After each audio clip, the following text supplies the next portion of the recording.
बच्चों नमस्ते। मैं राजश्री अवस्थी शुक्ला, प्रवक्ता इतिहास, राजकीय बालिका इंटर कॉलेज गोमती नगर लखनऊ से। आज हम लोग अपने इतिहास की इस कक्षा में भारतीय इतिहास के कुछ विषयों के अंतर्गत तीसरे अध्याय का अध्ययन करेंगे, जिसका शीर्षक है बंधुत्व, जाति तथा वर्ग। इस अध्याय में हम लोग छठी शताब्दी ईसा पूर्व से लेकर के छठी शताब्दी ईसवी तक का जो आरंभिक समाज है उसके बारे में अध्ययन करेंगे। यहाँ हमारे जो अध्ययन का क्षेत्र रहेगा वो महाभारत, इसका अध्ययन है बंधुता एवं विवाह और सामाजिक विषमताएं। तो बच्चों, हम लोगों ने जो इससे पहले अध्याय पढ़ा था उसमें हम लोगों ने देखा था कि छठी शताब्दी ईसा पूर्व से लेकर के छठी शताब्दी ईसवी तक के जो भी राजनीतिक और आर्थिक परिवर्तन हुए थे उनके कारण समाज पर भी बहुत प्रभाव पड़ा। और समाज पर ये जो प्रभाव पड़ा, तत्कालीन समाज पर जो भी व्यवस्था में परिवर्तन हुआ, उस सब में देखेंगे तो वन क्षेत्रों में कृषि का प्रारंभ हुआ। जो लोग कुछ राजनीतिक दबाव के कारण जिन लोगों ने वनों में गमन किया था, वन चले गए थे, वहां जाकर के उन्होंने कृषि प्रारंभ की, जिसके कारण वहां के रहने वाले लोगों के बीच में उनके जीवन शैली में कुछ ना कुछ परिवर्तन आया। शिल्प विशेषज्ञों के विशिष्ट समूह यहाँ पर हमें एक नजर आए कि एक ही शिल्प से संबंधित जो लोग थे उन्होंने अपनी एक श्रेणी बनाई, उनका विकास हुआ, व्यापार हुआ और संपत्ति का असमान वितरण हुआ। व्यापार के कारण संपत्ति बढ़ी और इस संपत्ति का समान वितरण नहीं हो पाया, जिसके कारण कुछ वर्ग विशेष बहुत अधिक धनी हो गए और कुछ धनहीन हो गए। तो इस सब का अध्ययन करने के लिए, तत्कालीन समाज का अध्ययन करने के लिए इतिहासकार हम साहित्यिक परंपराओं का अध्ययन करते हैं और इन साहित्यिक परंपराओं में भी हमें जो ग्रंथ नजर आते हैं उन ग्रंथों में सामाजिक मानदंडों की स्थापना होती है। कुछ ऐसे ग्रंथ होते हैं जिनमें निश्चित नियम निर्धारित कर दिए गए कि हमें ऐसा करना है और ऐसा नहीं करना है। तो ये समाज के मानदंड स्थापित करने वाले ग्रंथ हैं। और कुछ इस समय के ऐसे अभिनायकों का वर्णन यहाँ पर दूसरे ग्रंथों में किया गया जो किसी भी वर्ग के हो सकते थे, किसी भी कुल के हो सकते थे, और इन अभिनायकों ने उस समय की व्यवस्था का पूरा विवरण वहां पर दिया। अब हमें लोगों को पढ़ने का जो क्षेत्र है, जो पढ़ेंगे वो क्या कि ये किन के लिए लिखे गए, किन लोगों ने लिखे, क्या भाषा थी इनकी, इनका कथानक क्या था, कथा की जो भी चीजें हैं इनका प्रसार कहाँ तक हो पाया और इसका प्रयोजन, इस ग्रंथ को लिखने का प्रयोजन क्या था। हम लोग इस क्षेत्र में जो बात करने जा रहे हैं वो है हमारा कुरु और पांचाल का क्षेत्र। तो इसमें कुरु, आज का जो हमारा दिल्ली क्षेत्र है वो हमारा हस्तिनापुर या इंद्रप्रस्थ जिसको आप मानेंगे, तो ये हमारा कुरु क्षेत्र है। और उत्तर प्रदेश का यह क्षेत्र पूरा यमुना के पास इधर का क्षेत्र यह पांचाल का क्षेत्र माना जाता है। कुरु और पांचाल, महाभारत में ये दोनों राज्य बहुत ही महत्वपूर्ण भूमिका निभाते हैं। इसी क्रम में हम लोगों ने देखा कि सन जो हमारा महाभारत है, महाभारत हमारे पूरे उपमहाद्वीप का, भारतीय उपमहाद्वीप का सबसे समृद्ध महाकाव्य है। यह संस्कृत भाषा में लिखा गया सबसे बड़ा ग्रंथ है, जिसमें लगभग 1 लाख श्लोकों का संकलन किया गया है और इसका रचना काल भी लगभग 1000 वर्ष का है, 5500 ईसा पूर्व से लेकर के 500 ईस्वी तक का। इसके रचयिता महर्षि वेदव्यास माने जाते हैं और इसमें सामाजिक श्रेणियों और परिस्थितियों का लेखा जोखा पूरा इसमें दिया गया है। इसी को आधार मान करके हमारे यहाँ के संस्कृत के बहुत ही विद्वान एक श्री वी.एस. सुधाकर हुए हैं। उन्होंने 1919 में एक परियोजना प्रारंभ की, बहुत सारे विद्वानों को एकत्रित किया और उन्होंने पूरे उपमहाद्वीप में संस्कृत भाषा में और भी अन्य भाषाओं में जितनी महाभारत की पांडुलिपियां थी उनको एकत्रित किया। उन पांडुलिपियों में जो मूल श्लोक थे, जो कि सभी लिपियों में एक जैसे प्राप्त हुए, उन श्लोकों का संकलन किया और फिर उन ग्रंथों को प्रकाशित किया और लगभग 13,000 पृष्ठों में इन्होंने उन ग्रंथ काव्यों को, उन ग्रंथ खंडों को उनका प्रकाशन किया गया। और यह वो केवल वही श्लोक हैं जो कि सारी लिपियों में एक जैसे पाए गए हैं, यानी कि कश्मीर से लेकर के केरल और तमिलनाडु, नेपाल से और पूरे और पश्चिमी क्षेत्र में सब जगह लगभग एक जैसी ही हमको महाभारत की कथानक या कथा वस्तु प्राप्त होती है। तो इसमें हम लोग पढ़ेंगे बंधुता और विवाह। बंधुता या परिवार, जो हमारा परिवार है, हर एक का परिवार अलग होता है, उसके नियम अलग होते हैं, रहने वालों का तौर तरीका, खान पान सब कुछ अलग अलग होता है। तो ऐसे ही तत्कालीन समाज में भी परिवार अलग अलग थे। जो एक परिवार होता था वो कुल कहलाता था, और उसी से संबंधित जो रिश्तेदार होते थे वो पूरे बांधव समूह, जाति का समूह में आ जाते थे। तो कुल और जाति, कुल जो एक परिवार है और उनके बांधव जो कि उसमें नहीं आते वो जाति के रूप में आए। ये पूरा समाज हमारा पितृवंशिक व्यवस्था पर आधारित था। जो हमारे यहाँ राजवंश की परंपरा चली आ रही थी उसमें जो राजा है उसका ज्येष्ठ पुत्र, सक्षम पुत्र ही राजा बनता और ज्येष्ठ पुत्र विशेष अधिकारी होता था। मातृवंशिक व्यवस्था भी मिलती है जिसमें माता का नाम अवश्य उपयोग किया जाता है, लेकिन यहाँ पर ध्यान देने योग्य बात यह है कि यह भी पितृवंशिक व्यवस्था ही है, माताओं का नाम प्रयोग किया जाता है। इसी क्रम में उत्तम पुत्र की प्राप्ति के लिए कामना की गई है। ऋग्वेद के 10वें मंडल में हमको यह एक श्लोक प्राप्त होता है जिसमें कि यह कामना की जाती है, बताया जाता है कि स्त्री को एक परिवार से दूसरे परिवार में स्थापित किया गया है और अब हम इंद्र से कामना करते हैं कि वो इसको उत्तम पुत्र प्रदान करे। यहाँ पर भी पुत्र, उत्तम पुत्रों की कामना की गई, यानी कि पितृवंशिक व्यवस्था को ही सुदृढ़ किया गया है। अब ये जो महाभारत का युद्ध है, महाभारत आप लोग जान रहे हैं, सभी लोग अच्छे से परिचित हैं बच्चों। तो इस महाभारत का जो एक ये दृश्य यहाँ पर दिखाई दे रहा है, तो इसके कथानक के बारे में जान ले हम लोग कि यह एक परिवार के बीच का युद्ध है, स्वजनों के बीच में। स्वजन जो आपस में ही भाई हैं, चचेरे भाई हैं, उन्हीं के बीच में युद्ध हो रहा है। क्यों हो रहा है? संपत्ति का बंटवारा नहीं हो पाया, संपत्ति के बंटवारे को लेकर के ही यह युद्ध होता है। अभी हम लोग उसमें आगे बात करेंगे। अभी बंधुता और विवाह, जो विवाह है उसके क्या प्रकार हैं, उसके क्या नियम हैं, समाज में विवाह की आवश्यकता क्या है। विवाह प्रजा की उत्पत्ति के लिए, धर्म का पालन करने के लिए बहुत ही आवश्यक चीज है। तो इसके लिए इसमें यहाँ पर 4 विवाह जो बताए गए, अंतर्विवाह, बहिर्विवाह, बहुपत्नी प्रथा और बहुपति प्रथा, यह तो है ही है। इनके साथ में हमारे धर्मशास्त्रों में 8 प्रकार के विवाह और बताए गए हैं, जिनमें से कि 4 जो है वो समाज में प्रशंसनीय हैं और 4 निंदनीय विवाह हैं। पहले बात कर लेते हैं अंतर्विवाह की। तो गोत्र क्या होता है? माना गया कि जो ऋषि या ऋषिकुल होता था वहां पर उनकी जो गाय बांधी जाती थी उस बाड़े को गोत्र कहते थे। कालांतर में यह एक पूरे ऋषिकुल का उपनाम हो गया कि ऋषिकुल इससे संबंधित है, इस गोत्र से संबंधित है। तो उस गोत्र के अंदर या उस समाज के अंदर, उस पूरे गांव के अंदर जब विवाह हो रहा है तो वो अंतर्विवाह है। जब उस गोत्र के बाहर हुआ, कालांतर में देखा गया कि कुछ विसंगतियां उत्पन्न हो रही थी अंतर्विवाह के कारण, तो फिर बहिर्विवाह यानी गोत्र से, प्रवर से बाहर विवाह करने की इस नियम पद्धति को जारी किया गया। बहुपत्नी प्रथा, जहां पर जो कुलीन वर्ग है, जो राजवंश है, वहां पर अक्सर बहुत पत्नियां, मतलब कि एक पुरुष की कई पत्नियां, ऐसा हमें दिखाई देता है। और बहुपति प्रथा, एक स्त्री के कई पुरुष, ऐसी एक कहानी आप लोग भी परिचित होंगे, द्रौपदी और पांडवों की कहानी। तो यह प्रथा आज भी हमारे यहाँ प्रचलित है, केवल हिमाचल के छोटे से एक भाग में, जो कि बहुत ही सीमित होकर के रह गई है। इसके कोई निश्चित नियम नहीं थे, ये तब भी समाज में बहुत ज्यादा प्रचलित नहीं थी।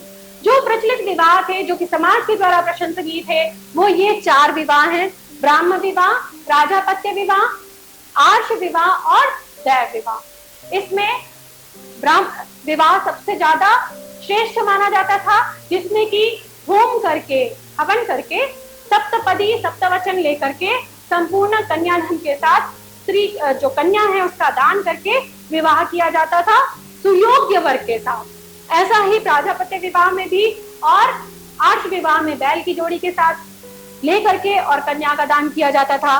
दैव विवाह में जो ऋषि कुमार हैं उनके साथ में विवाह किया जाता था। ये प्रशंसनीय विवाह थे, लेकिन ये जो विवाह यहाँ निंदनीय बताए गए, जो हमारे सामाजिक मानदंडों के अनुसार निंदनीय है, कई बार इनका भी खंडन मिलता है।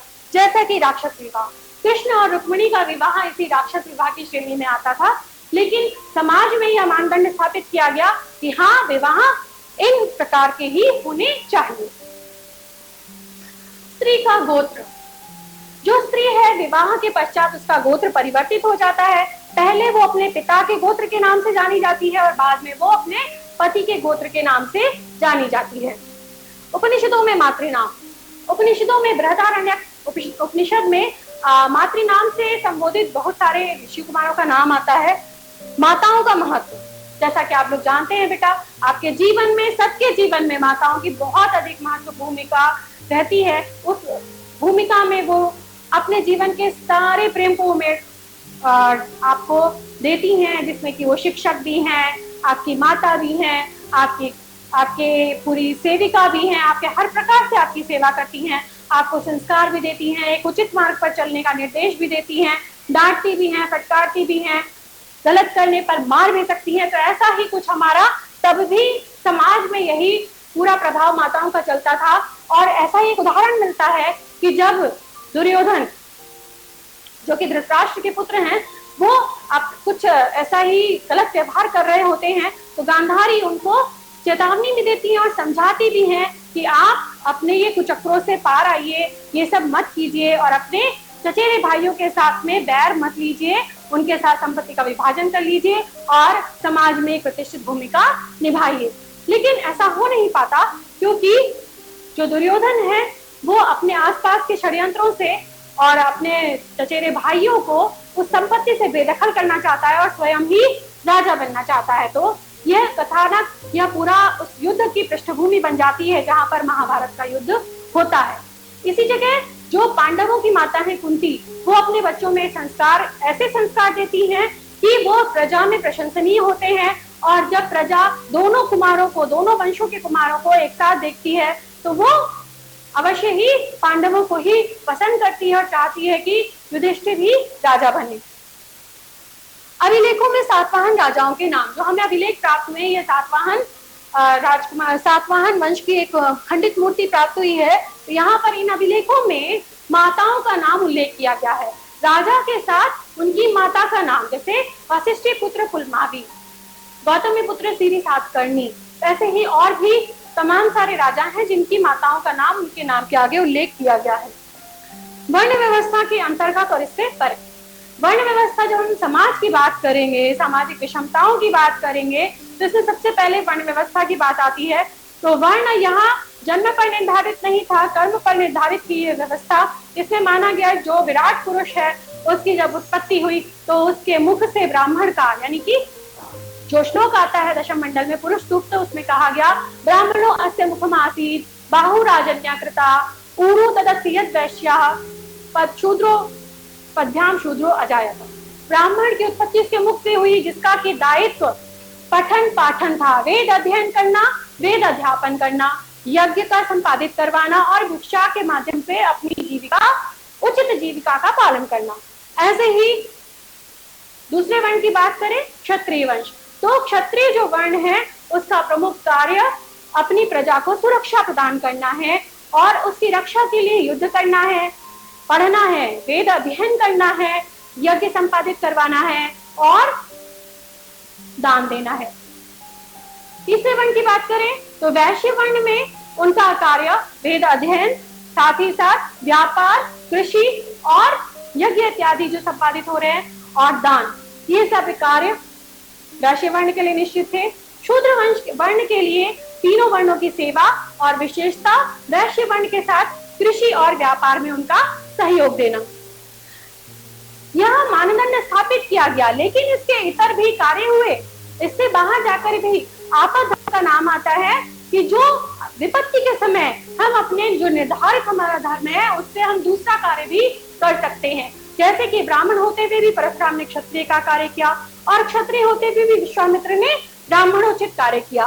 और भी हम देखते हैं इसमें, और भी हमको बहुत सारे उदाहरण महाभारत में, इतनी सारी कहानियां जो आगे जुड़ती चली जाती हैं, जिनको किंवदंतियां भी कहते हैं, बहुत सारी कहानियां और भी मिलती हैं जिसमें कि एक वर्ण से जो निश्चित व्यक्ति है वो दूसरे वर्ण का कार्य कर रहा है। उचित जीविका और उचित सामाजिक कर्तव्य, जो हमारी जीविका है वो उचित होनी चाहिए। जैसा अभी हमने बताया कि शास्त्रोक्त तो हमारी जीविका होनी चाहिए, जैसा कि शास्त्रों में वर्णित है वही हमारा दायित्व है, वही हमको करना चाहिए। यहाँ पर गुरु द्रोण और एकलव्य की बात करते हैं तो गुरु द्रोण जो है वो भरत वंशियों के, जो कुरु वंश है उसके गुरु हैं, राजकुमारों को अस्त्र शस्त्र की शिक्षा देते हैं। लेकिन वहीं पर जब वो एक दिन शिक्षा दे रहे होते हैं तो एक कुत्ता जो वहां पर शोर मचा रहा होता है उसके मुख को बींद देता है, बहुत सारे बाण आकर के मुख में बींद देते हैं। पता चलता है कि ये किसका कार्य है, यह एक निषाद कुमार एकलव्य का कार्य है। तो वो देखते हैं और उसकी धनुर्धर जो क्षमता है उससे बहुत प्रभावित होते हैं और पूछते हैं कि आपके गुरु कौन है। पता चलता है कि वो उन्हीं की मूर्ति बनाकर उन्हीं से सीख रहा होता है, क्योंकि उन्होंने कभी किसी पल उनको मना किया था, क्योंकि तुम एक निषाद हो, मैं तुमको शिक्षा नहीं दे सकता। क्योंकि वो एक कुरुवंशियों के लिए ही उनका निर्धारण कर दिया गया कि केवल आप इन्हीं को ही शिक्षित करेंगे। ऐसे में वो एकलव्य से दक्षिणा के रूप में उन्हीं का दाहिना हाथ का अंगूठा मांग लेते हैं और वो अपने संकल्प जो कि उन्होंने अपने प्रिय शिष्य अर्जुन से किया होता है कि मैं तुमको विश्व का सर्वश्रेष्ठ धनुर्धर बनाऊंगा, उसको वो पूर्ण करते हैं। और क्षत्रिय राजा, जैसा अभी हमने वर्ण की बात की, तो क्षत्रिय वर्ण का ही का दायित्व है प्रजा की रक्षा करना, राजा बनना, प्रशासनिक दायित्व निभाना। तो यहाँ पर हमको इस पूरे 6ठी शताब्दी ईसा पूर्व से लेकर के 6ठी शताब्दी ईस्वी तक के बहुत सारे ऐसे राजवंश मिलते हैं जो कि क्षत्रिय नहीं है। सबसे पहले और सबसे महत्वपूर्ण जो राजा आते हैं राजवंश है वो है मौर्य राजवंश। मौर्य राजवंश को माना गया कि यह निम्न कुल से था, ये क्षत्रिय नहीं थे। विद्वानों में बहुत मतभेद है। शुंग वंश और कण्व वंश, ये दोनों ब्राह्मण राजवंश है। शक जो कि म्लेच्छ माने गए, विदेशी थे, बर्बर थे, आक्रांता थे, बाद में आकर के यहीं पर बस गए, यहीं से वैवाहिक संबंध स्थापित किया और भारतीय परंपराओं में ही मिश्रित होते चले गए। सातवाहन, यह भी ब्राह्मण वर्ण के ही राजकुमार थे, राजवंश था पूरा। यहाँ पर हमें शक वंश के रुद्रदमन जो शासक हैं उनका यह सिक्का, चांदी का सिक्का हमको प्राप्त हुआ है और उनके द्वारा किए गए बहुत सारे कार्यों का भी विवरण प्राप्त होता है। सामाजिक विषमताओं में अब हम बात करेंगे जाति और सामाजिक गतिशीलता की। जातियां कैसे बनी? जातियां जो कि वर्ण से परे थे, बहुत सारी ऐसी शिल्प श्रेणियां थी और भी ऐसे कार्य थे जिनको कि वो वर्ण में विभाजित नहीं कर सके, उनको जाति के रूप में संकलित कर लिया और वर्ण हमारे निश्चित 4 ही हैं और जातियों की संख्या असंख्य है और ये समाज में निरंतर बढ़ती ही जाती थी। ऐसे ही एक हमारा अभिलेख, मंदसौर अभिलेख हमको प्राप्त होता है जो कि उल्लेख करता है कि लाट, गुजरात में एक रेशम बुनकरों की एक श्रेणी है जो कि वहां से मंदसौर, जो कि उस समय दशपुर नाम से जाना जाता था, वहां पर ये लोग चले जाते हैं अपने पूरे परिवार, बंधु बांधवों, बच्चों के साथ में वहां स्थापित हो जाते हैं, रहने लगते हैं और वहां रह करके, क्योंकि वहां के राजा की इतनी प्रशंसा सुनी होती है इन्होंने, क्योंकि उनको विस्थापन के लिए मजबूर करती है, वहां रह करके ये सेवा करते हैं और जो व्यापार से इनको धन अर्जित होता है उससे ये वहां पर मंदिर का निर्माण भी करवाते हैं। तो ये गतिशीलता समाज में बनी रहती है, एक जगह ये लोग निश्चित होकर के नहीं रहते। वणिकों की स्थिति, जो व्यापारी हैं उनको अक्सर वणिक भी नाम दिया गया और वणिक जो व्यापारी वर्ग है यह केवल वैश्य वर्ग नहीं है। इसमें मृच्छकटिकम की बात करें तो शूद्रक नामक लेखक ने यह ग्रंथ लिखा है, मृच्छकटिकम एक नाटक है, उसमें उन्होंने वर्णन किया कि चारुदत्त नामक जो एक ब्राह्मण है वो वणिक व्यापारी है। ऐसा ही एक और हमको अभिलेख मिलता है जिसमें क्षत्रिय भाई हैं 2 और वो वणिक का कार्य करते हैं। तो आपद धर्म में या किसी भी और समय दूसरे वर्ण का कार्य भी किया जा सकता था। 4 वर्णों के परे एकीकरण, जो ये हमारे 4 वर्ण हैं, इनके अलावा भी बहुत सारे समाज में लोग थे, जंगलों में लोग थे जिनको, जो हमारे ब्राह्मणीय इस सामाजिक मानदंडों में स्थापित नहीं हो पा रहे थे, उनके अनुकूल नहीं हो पाते थे। कई बार उनको पशुवत आचरण जैसा उनको दिखाया गया कि वो हिंसक हैं, बर्बर हैं, पशुवत आचरण करते हैं, उनकी भाषा समझ में नहीं आती है। ऐसे ही लोगों के साथ में कई बार बातचीत भी होती थी संकेतों के माध्यम से और धीरे धीरे भाषा के माध्यम से भी उनके बीच में वार्तालाप होता था। और यहाँ पर हमें एकीकरण एक कहानी से नजर आता है जिसमें कि भीम और हिडिंबा की कहानी है। भीम हमारे द्वितीय पांडव, युधिष्ठिर के बाद दूसरे नंबर के हैं भीम और उनके भाई जब लाक्षागृह घटना के बाद में ये लोग जंगल में रह रहे होते हैं, तो ऐसे में एक दिन भीम अपनी शक्ति की वजह से रात में जागरण करके सुरक्षा प्रदान कर रहे हैं, बाकी 5 लोग सो रहे होते हैं। तो ऐसे में मानव सुगंध को आकर्षित होकर के हिडिंब, जो एक राक्षस होता है, वो अपनी बहन हिडिंबा को इनके पास भेजता है इनका वध करने के लिए। लेकिन हिडिंबा इनके शरीर सौष्ठव से, सौंदर्य से प्रभावित होकर के इनको मारती नहीं है और हिडिंब उसी समय वहां आ जाते हैं और वो इनको मल्ल युद्ध के लिए ललकारते हैं। युद्ध में वो परास्त होता है और हिडिंब की मृत्यु हो जाती है। लेकिन उसी समय हिडिंबा, जो कि एक राक्षसी होती है, लेकिन फिर भी वो अपने राक्षस धर्म को त्याग करके वो कुंती, माता कुंती से प्रार्थना करती हैं कि मैं आपके इस बाघ सदृश पुत्र के साथ विवाह करना चाहती हूँ और आपके ही कुल, आपके ही परिवार के जो भी निश्चित नियम है उनको मैं पालन उनका करूंगी। तो यहाँ पर 4 वर्णों से अलग भी एकीकरण दिखाई दिया है। 4 वर्णों के परे हमारा जो अधीनता और संघर्ष, जहां पर हमें एक तरफ एकीकरण दिखाई दे रहा है वहीं पर हमें संघर्ष भी दिखाई देता है। आपस में जो वैचारिक मतभेद है उनके कारण भी, और वैचारिक मतभेद के साथ साथ जो कुछ लोग ऐसे इसमें जुड़ गए जिनको कि इन वर्णों के अंतर्गत नहीं रखा जा सका, कुछ उनके ऐसे कार्य निर्देशित कर दिए गए कि वो अस्पृश्यता की श्रेणी में आ गए, जैसा कि लावारिस लाशों को उनका अंतिम संस्कार करना, पशुओं के शवों को हटाना, या और भी ऐसे ही जो दायित्व थे वो उनको दे दिए गए, जिसके कारण ही अस्पृश्यता की भावना उत्पन्न हुई। इसमें ही बहुत प्रमुख हमारे बौद्ध धर्म में एक जातक कथाओं के नाम से पूरी कथाएं आती हैं, जिसमें कि गौतम बुद्ध के जन्म के पूर्व के 499 जन्म के बारे में कहानियां दी गई हैं और उनको जातक कथा के रूप में संकलित किया गया है। उसी में से एक कथा आती है मातंग जातक की कथा। इसमें बोधिसत्व यानी कि महात्मा बुद्ध अपने जन्म से पूर्व एक बार वो चांडाल पुत्र के रूप में जन्म लेते हैं और चांडाल पुरुष के रूप में मातंग उनका नाम होता है, और वो एक बार ऐसे ही किसी नगर में प्रवेश कर जाते हैं। नगर में प्रवेश के बाद वहां की जो एक वणिक की पुत्री होती है दित्त मांगलिक, वो उसको देख करके अचानक से कहती है कि मेरी आंखों ने कुछ अशुद्ध देख लिया है। वो अपनी आंखों को धोती है। ऐसे में वो बहुत ही विचलित हो जाते हैं और उसी वणिक कन्या के घर पर जाकर दरवाजे पर बैठ जाते हैं।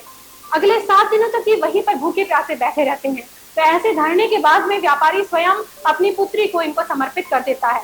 दित्त मांगलिक को लेकर के मातंग अपनी चांडाल बस्ती में जाते हैं। बहुत ही कृष्णकाय हो चुके होते हैं, भूख प्यास से एकदम परेशान होते हैं। दित्त मांगलिक इनकी सेवा करती है और फिर कुछ दिनों के बाद ये दिव्य शक्तियां प्राप्त करने के लिए चले जाते हैं, वापस आते हैं। फिर इनका विवाह होता है और इनको एक पुत्र की प्राप्ति होती है। फिर कुछ दिनों बाद दिखाया जाता है ऐसा कि वो बालक जो है बहुत ही श्रेष्ठ धर्माचरणी है, अपने नित्य प्रति 16,000 ब्राह्मणों को भोजन कराता है। तो ऐसे में एक दिन मातंग स्वयं वेशभूषा एकदम उनकी बेकार सी होती है, फटे कपड़े उनके होते हैं, भिक्षा पात्र लेकर के उनके दरवाजे पहुंच जाते हैं, भिक्षा मांगते हैं और उनका पुत्र उन्हीं को मना कर देता है कि तुम भिक्षा के योग्य नहीं हो। तो वो उनको ज्ञान देते हैं कि जन्म से कोई इस प्रकार से नहीं होता और जो ये जान जाए, ज्ञान अज्ञानता से दूर हो जाए, उसको जरूर, जो निर्दोष है उसको जरूर आपको दान देना चाहिए। ऐसा कह के वो स्वयं आकाश में विलुप्त हो जाते हैं। जिस वहां पर पहुंचती हैं और पाती हैं कि वो उनके ही पति थे, उनके पुत्र को अपनी पूरी घटना बताती हैं और जो भिक्षा पात्र होता है उसमें जो अवशेष अन्न होता है उसको प्रसाद के रूप में प्राप्त करती हैं। तो बच्चों, हमने अध्याय के अपने इस क्षेत्र अध्याय में इसमें हमने पूरा महाभारत जो हमारा एक समृद्ध महाकाव्य है, पूरे उपमहाद्वीप में प्रचलित है, उसको हमने यहाँ पर पढ़ा। बंधुता और विवाह के जो नियम दिए गए हैं उनको पढ़ा, सामाजिक विषमताओं के बारे में भी अध्ययन किया। तो आपको करना क्या है कि भारत के मानचित्र में कुरु और पांचाल क्षेत्र के आसपास जो भी महाजनपद, जो 16 महाजनपद हम लोगों ने पढ़े थे ना, उनको यहाँ पर हमें देखना है कि कौन से महाजनपद उनमें आते हैं और कौन से नगर वहां पर आते हैं। इन दोनों परिवारों में जो पितृवंशिक विशिष्ट परिवारों में जो पितृवंशिकता होती है वो महत्वपूर्ण क्यों होती है, ये आपको पूरा देखना है, समझना है इसको। और क्या आरंभिक राज्यों में शासक निश्चित रूप से क्षत्रिय ही होते थे, इस पर विचार करके अवश्य लिखिएगा।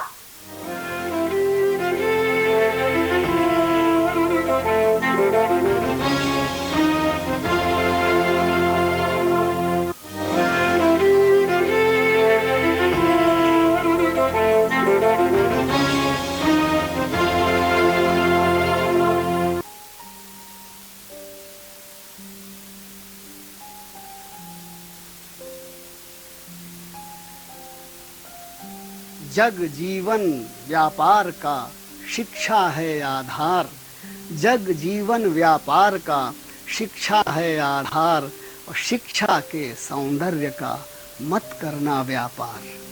प्यारे बच्चों, नमस्कार। आज की हिंदी कक्षा में आपका स्वागत है। आज हम फिर आपके बीच में एक नई जानकारी के साथ उपस्थित हैं। आशा है आप सब ठीक होंगे, आनंद सहित होंगे, लॉकडाउन के नियमों का पालन कर रहे होंगे और अपनी पढ़ाई भी ठीक से कर रहे होंगे। अभी दो पंक्तियां मैंने कही आपसे, आपने सुना। आप सोच रहे होंगे कि क्या सुना दिया आपने, कौन सा छंद है, इसमें चमत्कार क्या है, कोई अलंकार तो नहीं है। कविता के साथ ऐसा होता है, जब हम चर्चा करते हैं काव्य सौंदर्य के तत्वों की, काव्य सौंदर्य के तत्व जो मुख्य रूप से होते हैं वो कौन कौन से होते हैं? रस, छंद और अलंकार।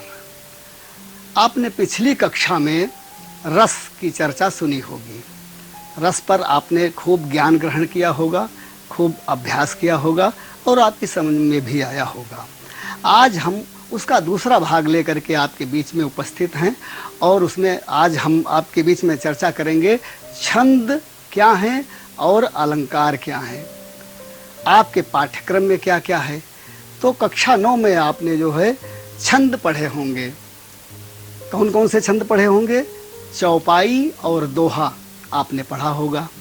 इसी प्रकार से अलंकार में भी आपने पढ़े होंगे अलंकार। कौन कौन से अलंकार पढ़े होंगे?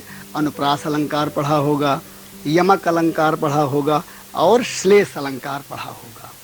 आज हम आपके बीच में जो चर्चा करेंगे इसमें आपको नया ज्ञान प्राप्त होगा, नई जानकारी प्राप्त होगी, नई शब्दावली से आप परिचित होंगे, नए उदाहरण आपके समक्ष रखे जाएंगे जिनका आप अवगाहन करेंगे और समझेंगे। आइए हम आज की कक्षा को शुरू करते हैं और पहला बिंदु लेते हैं छंद। छंद क्या है? आपके मन में प्रश्न उठ रहा होगा। अभी मैंने जैसे दो पंक्तियां पढ़ी, आपने सोचा होगा कौन सा छंद है। अगर आपने ठीक से पढ़ा होगा कक्षा 9 में तो आप समझ गए होंगे कि जो मैंने पढ़ा था अभी वो दोहा छंद है। आइए हम फिर से आपके बीच में संक्षेप में चर्चा करते हैं कि छंद क्या है। ये शीर्षक आप देख रहे हैं, छंद। छंद क्या है, इसकी परिभाषा अगर हम निश्चित करना चाहें या विद्वानों ने जो निर्धारित की है परिभाषा, वो क्या है? जिन माध्यमों से काव्य के प्रवाह को लययुक्त, संगीतात्मक, सुव्यवस्थित और नियोजित किया जाता है, छंद कहते हैं। यानी वो माध्यम जिनके माध्यमों से हम काव्य के प्रवाह को, जब हम काव्य को पढ़ते हैं या काव्य को गाते हैं तो उसके प्रवाह को लय युक्त बनाते हैं, संगीतात्मक बनाते हैं, उसे सुव्यवस्थित करते हैं और नियोजित करते हैं, उसे हम छंद कहते हैं। अब इन सब चीज़ों में कौन कौन से तत्व, कौन कौन से बिंदु प्रमुख हैं जिनको जानना हम सबको बहुत आवश्यक है। हमें लय बनाना है, हमें संगीत में उसे निबद्ध करना है, सुव्यवस्थित करना है, नियोजित करना है। कैसे करेंगे? इसके लिए बहुत ज़रूरी बिंदु है मात्रा। मात्रा क्या है? जब हम वर्ण के उच्चारण काल में समय लगाते हैं, जब हम उसको पढ़ते हैं, उच्चारण करते हैं, जब हम वर्ण यानी अक्षर का उच्चारण करते हैं, आपने वर्णमाला पढ़ी होगी छोटी कक्षाओं में, तो जब हम उच्चारण करते हैं तो आपने ध्यान दिया होगा कि उसमें एक समय लगता है। जैसे अ, इ, उ, कम समय लगता है, 1 गुना जोर लगता है। और उसके पश्चात जब आप पढ़ते हैं आ, ई, उ, ए, इस तरीके से तो उसमें 2 गुना जोर लगता है। तो ये ध्यान देने की चीज़ है कि वर्ण के उच्चारण काल में जो समय लगता है उसे हम क्या कहते हैं? मात्रा कहते हैं। मात्राएं कितने प्रकार की होती हैं? मात्राएं मुख्य रूप से 2 प्रकार की होती हैं। पहली मात्रा कौन सी होती है? लघु, जैसे मैंने अभी आपसे चर्चा की, जिसमें 1 गुना जोर लगे, अ, इ, 1 गुना जोर लगे, उसे हम लघु कहते हैं। और लघु का ये चिन्ह आप देखिए, इसको हम ऐसे प्रदर्शित करते हैं। और जो दूसरी होती है वो होती है गुरु, यानी जिसमें 2 गुना जोर लगता है। 2 गुना जब जोर लगता है तो उसे हम गुरु कहते हैं। और उसके लिए जो चिन्ह निर्धारित है ये आप देख रहे हैं, यानी लघु के लिए 1 और गुरु के लिए हम ये चिन्ह बनाते हैं। ऐसे हम मात्राओं को प्रदर्शित करते हैं। अब इसमें संगीतात्मक या सुव्यवस्थित करने के लिए और क्या जरूरी है? वो जरूरी है गति और यति। क्या है ये? छंद की लय को हम गति या प्रवाह कहते हैं। उसकी जो हम एक लय बनाते हैं, लयबद्ध करते हैं, लय में उसे प्रस्तुत करते हैं, तो उसको हम प्रवाह कहते हैं। क्या कहते हैं? प्रवाह कहते हैं। लेकिन जहाँ पर विराम होता है, थोड़ी देर के लिए हम ठहरते हैं, जैसे अभी हमने एक दोहे का उच्चारण किया था, अब उसको अगर हम ठीक से उच्चारण करें तो ऐसे भी कह सकते हैं, जग जीवन व्यापार का। अब का के बाद हम थोड़ा रुके हैं, तो कहने का मतलब है कि जहाँ पर विराम होता है उसे हम क्या कहते हैं, यति कहते हैं। यानी छंद की लय को हम गति या प्रवाह कहते हैं, और जहाँ पर विराम होता है, चाहे अर्ध विराम हो चाहे पूर्ण विराम हो, तो वहाँ पर उसे हम क्या कहते हैं, यति कहते हैं। अब गति हो गई, यति हो गई। अब इसके पश्चात जो मुख्य बात है वो क्या है, पाद या चरण। कोई चीज़ हम जब लिखते हैं तो उसके कितने चरण हैं, कितनी पंक्तियां हैं, तो हम उसको पाद भी कहते हैं और चरण भी कहते हैं। तो जो छंद होते हैं वो मुख्य रूप से ज़्यादातर अधिकांश जो है वो 4 पंक्तियों के होते हैं, और उन्हें हम क्या कहते हैं, चरण कहते हैं। अब आपकी समझ में आ गया होगा कि मात्रा क्या है, यति क्या है, गति क्या है और चरण क्या है। अब इसके पश्चात एक छोटी सी चर्चा यहाँ पर और आवश्यक है जो हम आपसे करना चाहते हैं। वो चर्चा के ये है कि छंद कितने प्रकार के होते हैं। आप जब पढ़ते होंगे कविता तो आप सोचते होंगे कि पता नहीं कौन सा छंद है, इसमें कैसे हम निर्धारित करेंगे, कितने प्रकार का होता है। तो आइए हम आपको बताते हैं। पहला जो प्रकार होता है छंद का वो होता है वर्णिक। वर्णिक यानी वर्ण से बना वर्णिक। और वर्णिक में क्या होता है, जिनमें वर्णों की संख्या निश्चित होती है, क्रम में जो है वर्णों की संख्या निश्चित होती है। जैसे मैं एक उदाहरण देता हूँ कि 7 भकार गुरु द्वयते यति 12 11 मत गयंदा। मत गयंद छंद का ये उदाहरण है। तो इसमें आपने 7 भकार भगड़, 7 भकार गुरु द्वय, गुरु की मैंने अभी बात की, गुरु द्वयते यति, कहाँ 12 11, यानी 12 और 11 वर्ण पर यति, तो वो मत गयंद छंद हो जाता है। तो इसमें वर्णों की संख्या निश्चित होती है। इसी प्रकार से जो मात्रिक छंद होते हैं, मात्रिक छंदों में जिनमें मात्राओं की गणना होती है।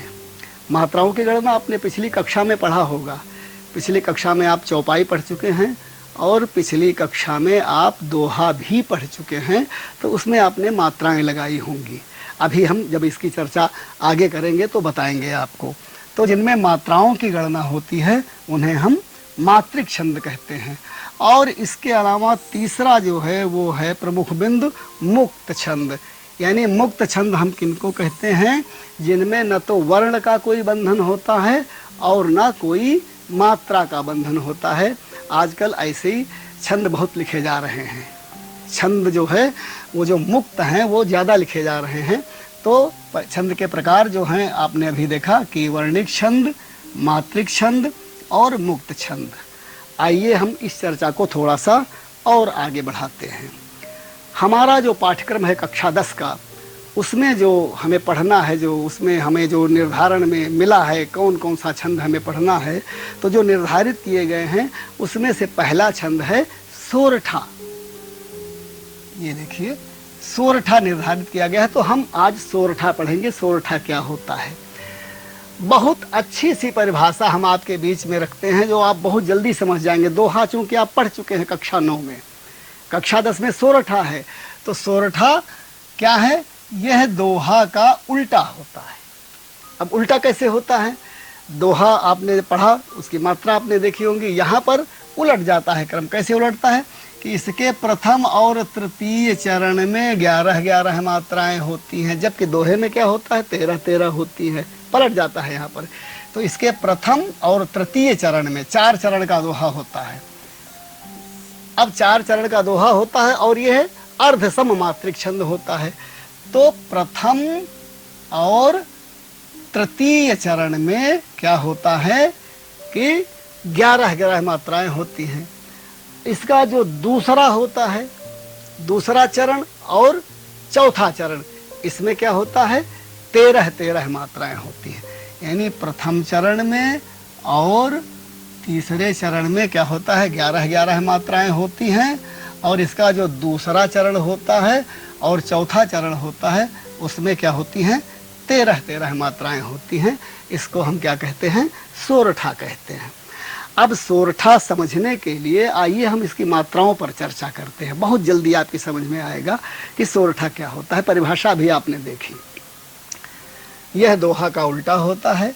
इसके प्रथम और तृतीय चरण में 11-11 तथा द्वितीय और चतुर्थ चरण में 13-13 मात्राएं होती हैं।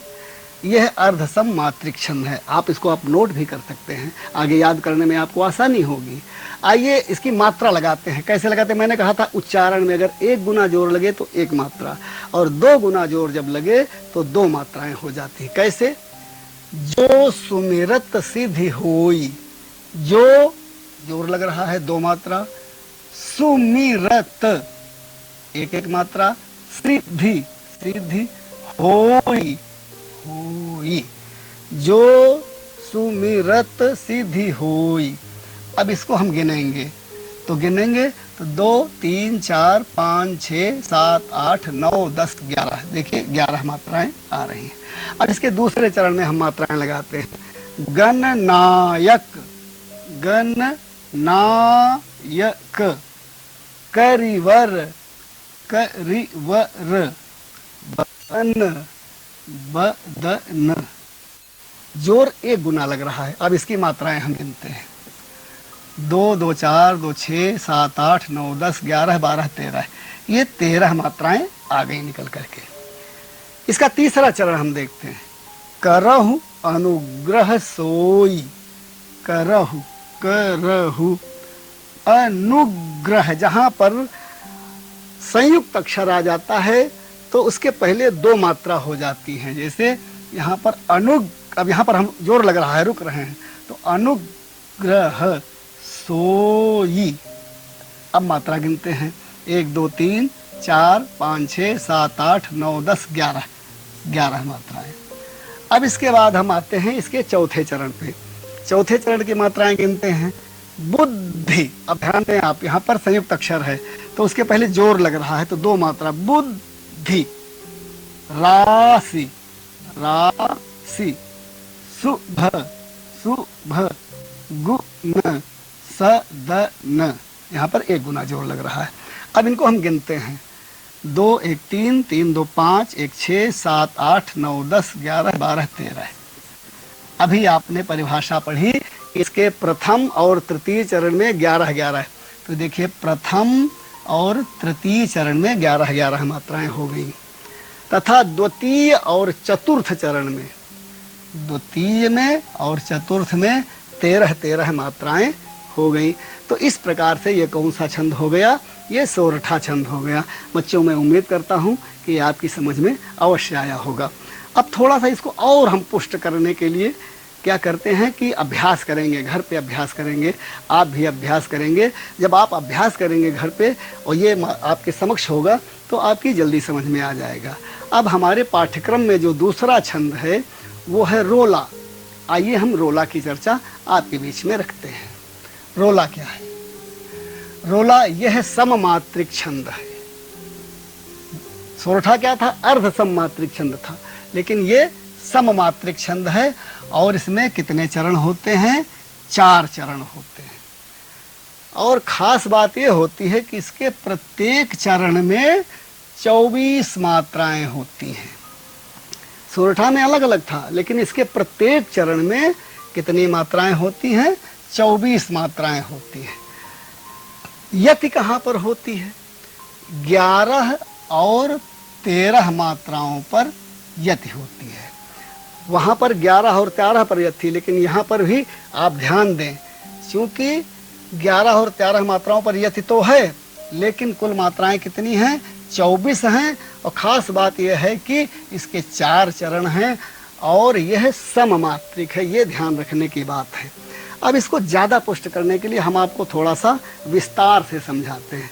थोड़ा ध्यान दे करके आप समझेंगे तो बहुत आसानी से आपकी समझ में आता चला जाएगा। आइए मात्राएं लगाते हैं, प्रयास करते हैं। कौ पापी ही पंचत्व प्राप्त सुनि गम जम गन धावत। कौ पापी ही पंचत्व प्राप्त सुनि जम गन धावत। बनि बनि बावन वीर बढ़त चौचंद मचावत। पै तक ताकी लोथ त्रिपथगा के तट लावत। 9 2 11 होत 3 5 ही बिसरावत। गंगा जी का दृश्य है। कैसे मात्रा लगाते हैं? को। अब आपको यहाँ पर लग रहा हो को, यानी आपको गुरु लग रहा होगा, लेकिन उच्चारण में लघु है। ध्यान दीजिए, क्वौ पाप ही, क्वौ यानी यहाँ पर एक ही मात्रा लगेगी। उच्चारण पे आपको ध्यान देना है कि 1 गुना जोर लग रहा है कि 2 गुना जोर लग रहा है, ये ध्यान देने की बात है।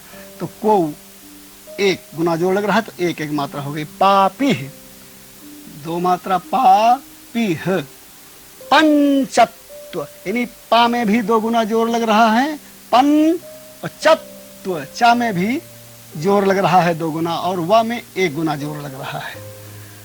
फिर आगे लगाते हैं मात्रा प्राप्त, 2 गुना जोर लग रहा है, ता में 1 गुना जोर लग रहा है। शून्य 1 गुना जोर लग रहा है, 1 गुना जोर लग रहा है। जम गन सब में 1 गुना जोर लग रहा है। धावत धा में 2 गुना जोर लग रहा है, और यहाँ पर 1 गुना और 1 गुना। अब देखिए यहाँ पर यति कहाँ पर है, 11 और 13 मात्राओं पर यति होती है। अब गिनते हैं हम, 1 2 2 2 4 5 6 7 8 9 10 11। ये देखिए 11 पर जो है यति लगी हुई है, यानी 11 मात्रा। और इधर फिर यति कहाँ पर है, 13 मात्राओं पर। 2 1 3 4 5 6 7 8 9 10 11 12 13, यानी यहाँ पर 11 मात्राएं हैं, और यहाँ पर इधर कितनी मात्राएं हैं, कुल 13 मात्राएं हैं। मैंने कहा था कि 11 और 13 पर यति होती है, तो 11 और 13 पर यति है, और कुल मात्राएं कितनी हो गई, अगर इनको हम जोड़ दें तो ये हो जाती हैं 24 मात्राएं भी हो रही हैं। और इसी प्रकार से इसके चरण, हम अब चरण देखते हैं। ये पहला चरण, दूसरा चरण, तीसरा चरण और ये चौथा चरण, 4 चरण भी हैं। अगर हम इनमें सब में मात्रा लगाना चाहें तो सब में इतनी ही मात्राएं आती हुई चली जाएंगी। जैसे ब नि बा व न वीर, बढ़त, चौ चंद म चावत। आप गिन लीजिए, 1 2 3 4 5 6 7 8 9 10 11। इधर की आप मात्रा गिनिए, 1 2 3 4 5 6 7 8 9 10 11 12 13, यानी 11 और 13 आपको यति मिल रही है। इसी प्रकार से आप इस पंक्ति में भी लगा सकते हैं। पै त की ता की लो ठ, गिनिए, 2 1 3 1 4 2 6 6 2 8 2 10 11। त्रिपथ गा, त्रिपथ गा के तट लावत। मात्रा गिनेंगे, 1 2 3 4 5 6 7 8 9 10 11 12 13, यानी 11 13 फिर आपको मात्राएं मिल गई। इसी प्रकार से चौथे चरण में भी हम गिन लेते हैं। 9 2 11। अगर प्रारंभ में, शब्द के प्रारंभ में अगर आधा अक्षर है तो उसमें मात्रा नहीं गिनी जाती है, नहीं होती है। होत 3 5 ही बिसरावत। अब मात्रा गिनते हैं, 2 2 4 2 6 2 8 2 10 11। इधर की गिनते हैं, 2 1 3 3 2 5 6 7 8 9 10 11 12 13। यानी बच्चों आपने देखा ना कि इसमें जो 11 और 13 पर यति भी है हर पंक्ति में, 4 चरण भी हैं और सममात्रिक छंद है। तो इसका मतलब यह है कि यह रोला छंद है। मैं उम्मीद करता हूं कि आपकी समझ में जरूर आया होगा। आइए आगे हम चलते हैं और अगला बिंदु हम लेते हैं जो आपके पाठ्यक्रम में है, वो है अलंकार। अलंकार क्या है, इस पर थोड़ी सी चर्चा आवश्यक है। यहाँ पर थोड़ा ध्यान दे करके सुनिएगा, आपकी समझ में अवश्य आएगा। अलंकार, अलंकार की परिभाषा, काव्य की शोभा बढ़ाने वाले उपकरणों को अलंकार कहते हैं। यानी काव्य की शोभा जिनके माध्यम से बढ़ती है, जिन उपकरणों के माध्यम से, उनको हम क्या कहते हैं, अलंकार कहते हैं।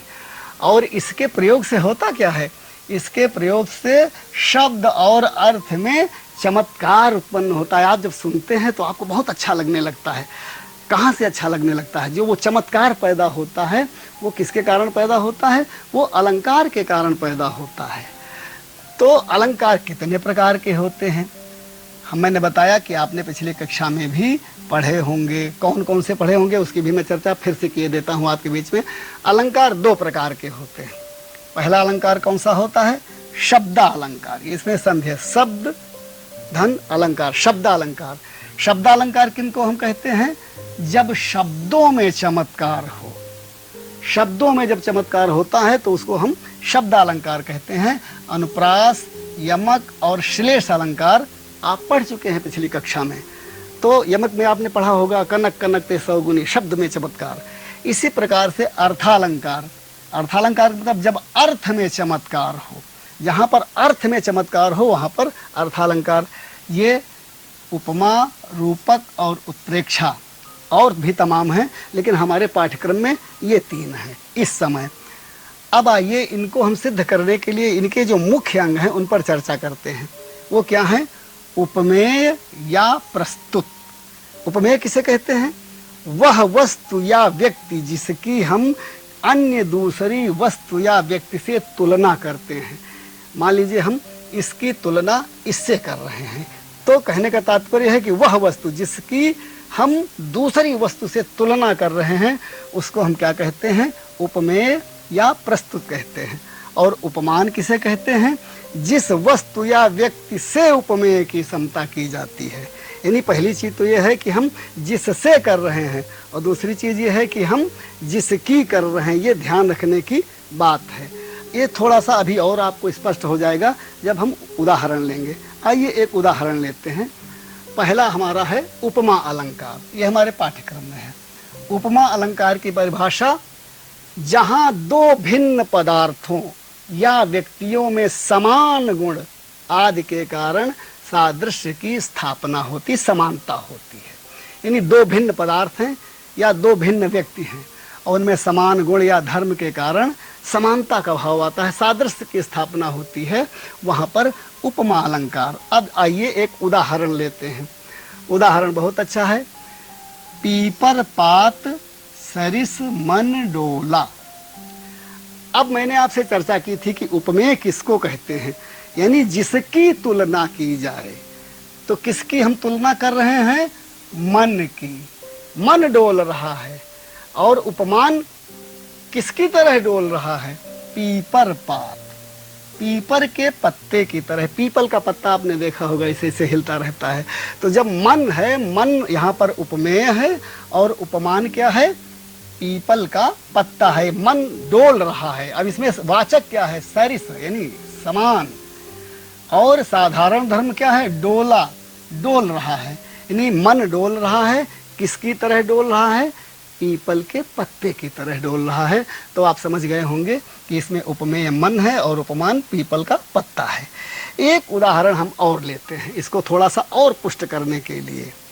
करिकर सरिस सुभग भुजदंडा। अब यहाँ पर भुजदंडा एक शब्द आया है। भुजदंडा आप देख रहे हैं, भुजदंड, और करिकर सूंड कहते हैं, हाथी की सूंड को। अब इसमें उपमेय जो हाथ हैं, भुजदंड हैं, इनकी हम जो है तुलना कर रहे हैं। किससे कर रहे हैं, करिकर, सूंड से कर रहे हैं। तो यहाँ पर उपमेय क्या हो गया, भुजदंडा।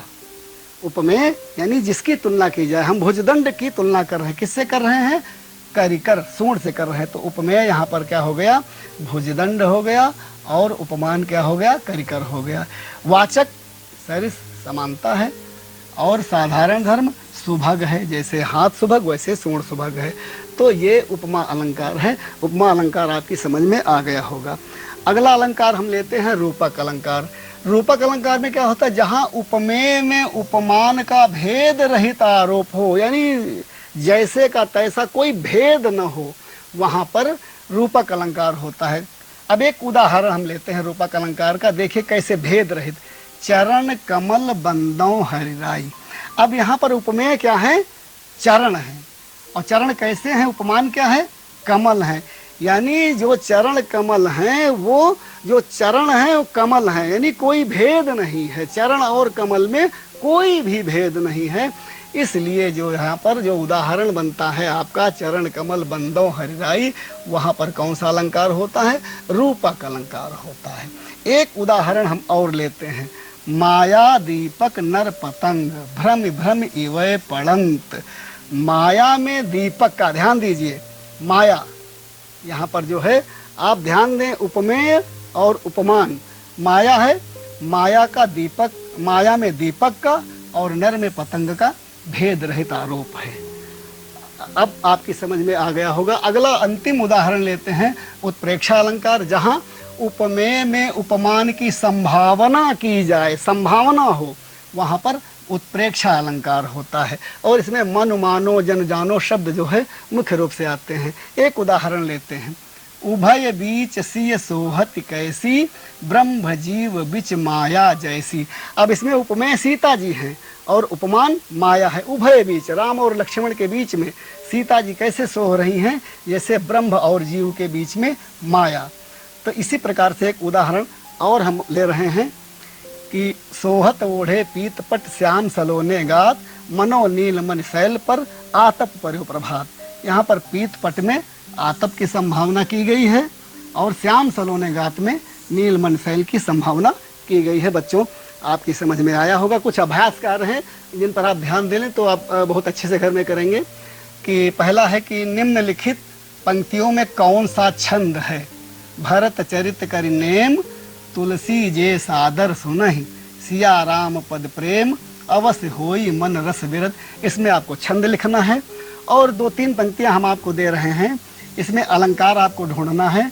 मुनि पद कमल बंदिदो भ्राता, दूसरा है विदग्ध होके कड़ धूल राशिका तपे हुए लौह कड़ों के समान था, और तीसरा जो है वो है अनुराग तड़ाग में भानु उदय दिगसी मनो मंजुल कंजकली। इनमें आपको अलंकार बताना है, ऊपर आपको छंद बताना है।